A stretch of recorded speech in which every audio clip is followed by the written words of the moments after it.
Today, everything gets out unfiltered, including this video, and that makes conversation very different and interesting in another way. Can we talk a little bit about communication in that? I have to say it was very serendipitous that I discovered, quite by accident, just doing some research about the telephone, that there is a magnificent parallel story about how the telephone was invented and how it grew to the story I ended up writing in the first phone call from heaven.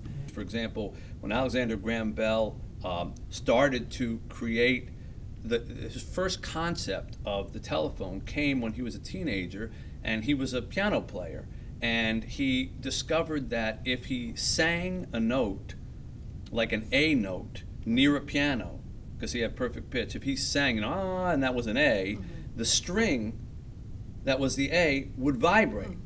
So, I mean, I look at that, I don't know how you all look at it, but I look at that as like, wait, we call out, we're answered, you know? It's very divine, you know? I call out in a certain tone, and it sings back to me. That was the basic premise of the telephone. So from that, he ends up inventing the first very primitive telephone, and the first conversation on a telephone, he's in one room, and Dr. Watson, you know, who he refers to and is famous, is in another room, and the first thing he says to him is, Dr. Watson, come here, I want to see you. Well, to me, that's the essence of every phone call that anyone ever has. You know, basically, we're always on the phone. It's a substitute for being there, you know. It's like, when are you going to come? You know, lovers waiting to get a hold of one another, grandparents with their grandchildren, you know, when are you coming to visit? You know, it's always like this. It's a tease, the telephone. It's a voice that tells us, yes, you're there, but what we really want you is to be here. This whole thing culminates, this whole story culminates with a broadcast, a live broadcast